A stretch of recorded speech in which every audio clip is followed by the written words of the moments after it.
Welcome to a very special episode of LE Live. When we think about travelling to Italy, we pretty much think about food, and today we're coming to you from Bar Idda in Brunswick East, for those that know Melbourne well. And I'm joined by some very special guests. First up, I'd like to welcome Alfredo. Thank you for having us in your restaurant here. Our pleasure, Sonia. Thank you for joining. And I've also got Jalil joining me, who's our resident Italian food expert. Hi, Jalil. Hello, Sonia. Thanks for coming along. Cheers. Now, we wanted to come and come from a restaurant in Melbourne to kind of give you a little bit of a feel about the experience. And when we're putting together our tours at Luxury Escapes, food is pretty much a focus for us. So, Alfredo, tell us a little bit about Sicilian food and why it's so special. Basically because, you know, it's a little island off the mainland, so it sort of branches itself away from that, you know, geologically. But when it comes to food itself, you know, it's had a lot of influences from, from all around the world. So from the Arab world, the Spanish world, and the Normans invaded it for a little bit as well. So all that has all come in together. And so, as you know now, if you travel there I have travelled there quite a bit. The food just explains all that in a mouthful, pretty much. And they've kind of all left a little bit of an influence of all the different traces. Yeah, 100%. And so it's quite unique because of that, I think. Yeah. And so you grew up in a Sicilian family in Melbourne, and obviously your kitchen smelt amazing all the time.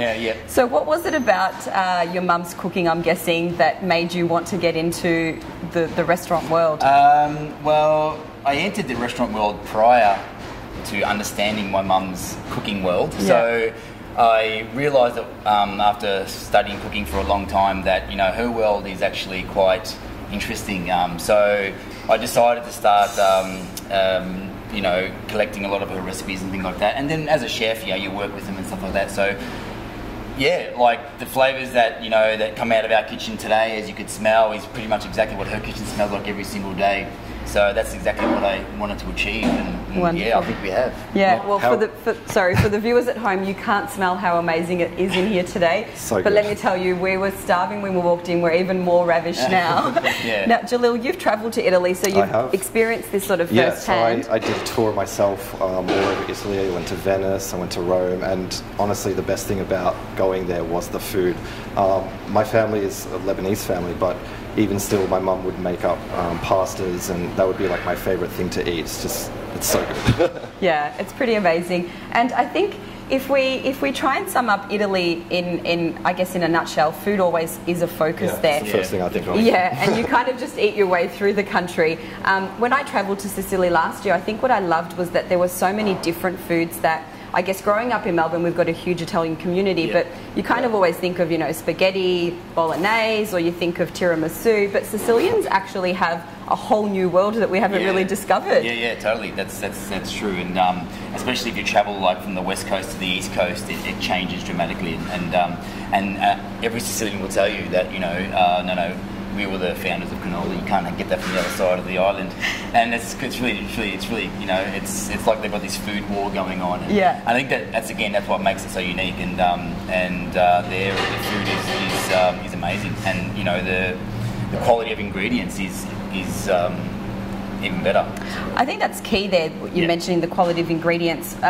Organic farming, I guess, is it's quite a new thing to the Western world, but in places like Italy and Europe, it's just a standard way of farming, isn't it? Way. A lot of their farming is a lot smaller than ours, so they pride themselves on, using little to none sort of, pesticides and things like that in their farming and that sort of thing, and even their soil is so fertile that a lot of farms don't even irrigate. Yeah. So, because they just get natural water all the time. It's amazing. So tomatoes aren't perfectly round all the time, are they? No, and they're sweet. They're sweet. Like when you eat a tomato in Sicily, I always say it's like eating an apple. It's like really sweet. The nonna's garden. The nonna's garden. Well, it's exactly like nonna's garden. God bless nonnas. Yeah, that's right. Exactly. So if you were to choose one dish, if you were speaking to our viewers and said there's one thing that kind of epitomises Sicilian cooking, what would you say that dish would be? I would have to say cassata. Cassata is a traditional wedding cake. It's a layered ricotta wedding cake, and all the ingredients inside pretty much sum up the invasions of the world. Okay. So really the Arabs brought sugar, So that's where all the sweetness in Sicily comes You're from. welcome. So thank you for that. And pistachios. Yep. And then the Spanish brought chocolate. So that's where that comes from. And then, you know, the ricotta came from the Greeks. Wonderful. So, you know, put all them two together and you get these great desserts, and you know. Sounds amazing. Yeah. Now, speaking of great desserts, we came in a little bit earlier today because I wanted to get my hands dirty, and my mum's going to kill me for this, but she's an amazing cook. I didn't get those skills, unfortunately, but Alfredo was really kind to take me through a little bit of a cooking lesson, and we made some cannoli, and here's a little dish that we prepared earlier. But Alfredo, talk to me about cannoli, and I mean, it's pretty famous in Australia. We know quite a lot about it being a dessert, but what's its significance? Well, Besides looking amazing. And smelling tasting, amazing. and smelling Yeah. amazing, tasting amazing. Basically, it's a symbol of fertility. So basically, they would eat that during Carnivale, which is before Lent, and so they would indulge in things like this before fasting for the next 40 days. Wonderful. And now people have changed it. However, you know, now they're doing savoury ones. Now people are doing, you know, sort of. I had one recently, well, a couple of years back in Sicily. Guy did it with ricotta and raw prawn, and it was really nice. Yeah. Wow. Yeah, it was amazing. That sounds interesting. Yeah, very interesting. So, you know, it's come a long way. So you can get these in a lot of patisseries and bakeries. A lot of people don't actually know how to make them properly, I found. Yeah. What is the key to the ingredient inside to get a traditional cannoli? Basically, not to overwork the dough when you're actually making them into the shape of what it is. And also, just use ricotta. Don't use anything else. So no custard. Custard's like a no-no. You know, I mean, custard does taste nice, but the ricotta gives it the nice lightness about it, I think. And these are really good with the coffee in the morning as well. Yeah, it's definitely a Sicilian breakfast, that's for sure. Yeah, and it's guilt-free in the morning because you've pretty much worked it off during the day, that's right? Right. Yeah, exactly. Yep. So, Jalil, what would you say is your favourite Italian dish in all of your travels? I don't know. Going to Rome and eating spaghetti bolognese with meatballs is probably, you know, growing up, that was probably my favourite dish, even though there was, you know, a plethora of Lebanese food. I don't know, it's just something about eating spaghetti bolognese, it's just like, it hits the spot. Yeah. And speaking of pasta dishes, so Sicily, again, very different to the rest of Italy. What would you say would be your main pasta dish? Well, ricotta gnocchi. Well, it's not gnocchi's not a pasta as such. If you want to argue that point, it's true. It's a gnocchi. But yeah, ricotta gnocchi is very big down there. And also there's a spaghetti trapanese, which is a tomato and almond pesto. Wow. So yeah, and that's pretty famous. That's probably there. Between that and the gnocchi, they're both pretty famous. And also, sorry, there is another one. There's the pasta alla norma, which is like an eggplant, tomato, and salted ricotta pasta. That sounds amazing. Yeah, so there's a couple there that they've claimed names. So. Okay, and so we were talking a little bit earlier while we were making these cannoli, and you mentioned that you started collecting your mum's recipes and putting together a good collection.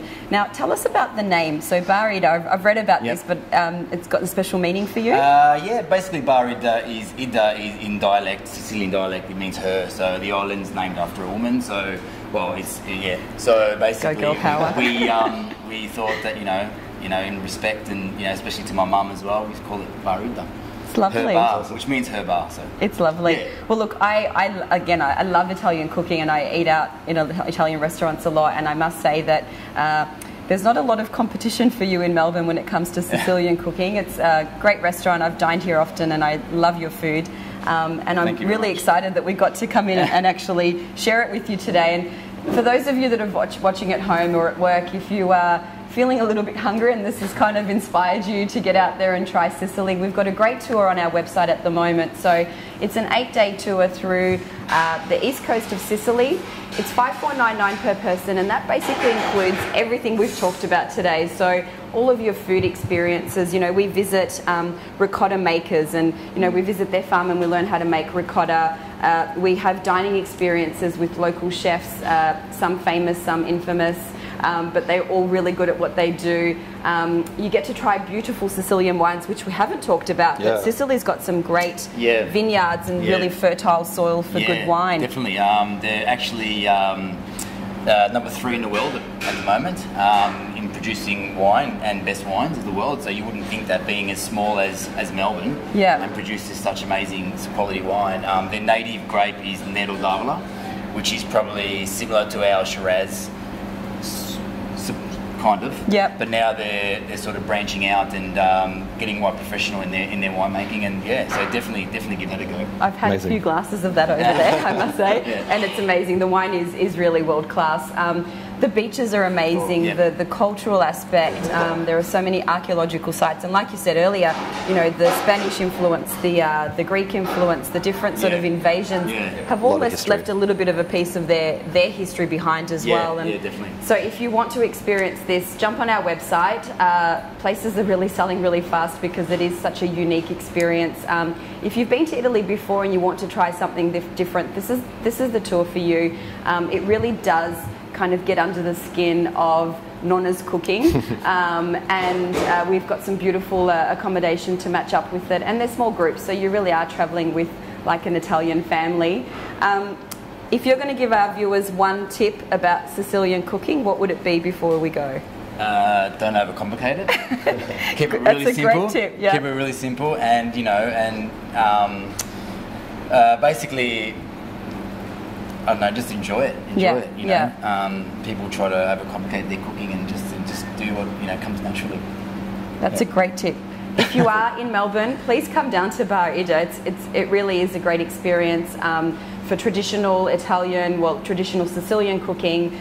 The restaurant's gorgeous, a lot of organic produce. As you can see around us, we've got hanging garlics and peppers, and that really is the true experience of Sicilian cooking. Definitely. Thank you so much for having us. Jalil, any words of wisdom before we go? Again, don't overcomplicate it and just go out and eat some Sicilian food. And indulge. Yeah, indulge. Yeah. Thank you, Alfredo. Thanks, it's been mate. great. Cheers. Thanks, guys. Thanks for watching. We'll see you next week.